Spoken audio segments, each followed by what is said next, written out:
Hi friends, welcome to our channel. ఈ సమ్మర్లో అందరూ ఎంతో ఇష్టంగా తినే ఫ్రూట్ కస్టర్డ్ని ఏ విధంగా తయారు చేసుకోవాలో ఇప్పుడు చూసేద్దాం. దీనికోసం ముందుగా మనం పాలను తీసుకోవాలి. ఇక్కడ నేను 1/2 లీటర్ ప్యాకెట్ని 2 తీసుకున్నాను, అంటే 1 లీటర్ పాలను అయితే ఇక్కడ నేను తీసుకుంటున్నాను. ఇప్పుడు వీటిని స్టవ్ మీద ఒక గిన్నెలో ఈ పాలను పోసుకొని కాగనివ్వాలి.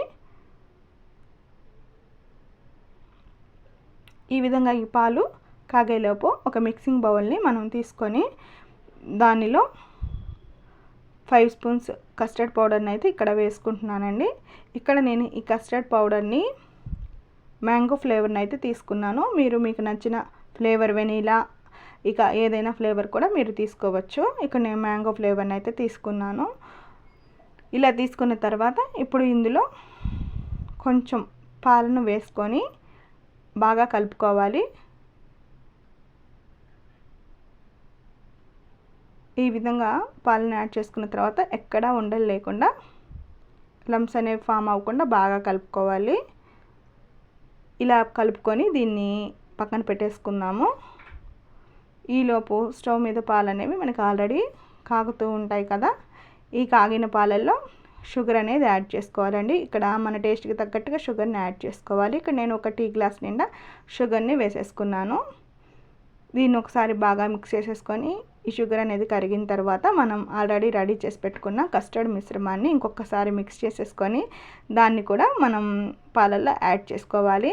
స్టవ్ని సిమ్లోనే పెట్టి వీటిని బాగా మిక్స్ చేసుకోవాలండి, లేదంటే త్వరగా అడుగంటిపోతుంది. ఇలా మిక్స్ చేసుకోవడం వల్ల మనకి ఇది త్వరగా చిక్కబడిపోతుంది. స్టవ్ని సిమ్లోనే పెట్టుకోవాలి. ఈ విధంగా మిక్స్ చేసుకుంటూ ఉంటే మనకి కలర్ అనేది చేంజ్ అయ్యి మనకు థిక్నెస్ అనేది ఏర్పడుతుంది. ఇలా వచ్చిన తర్వాత స్టవ్ ఆఫ్ చేసేసుకొని దీన్ని కంప్లీట్గా చల్లారనివ్వాలి.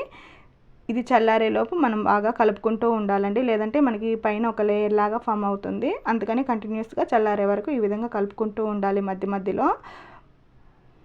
చూడండి, ఇక్కడ కంప్లీట్గా చల్లారింది కదా.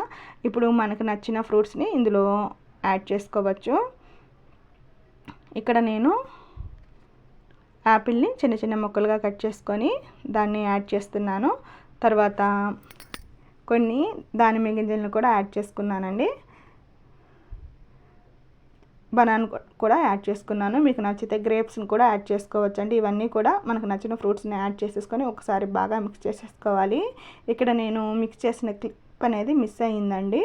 ఒకసారి బాగా మిక్స్ చేసేసుకొని ఫ్రిడ్జ్లో పెట్టుకొని చల్లగా తింటే టేస్ట్ అనేది చాలా బాగుంటుంది. ఎంతో టేస్టీ అయిన ఫ్రూట్ కస్టర్డ్ నిమిషాల్లో రెడీ.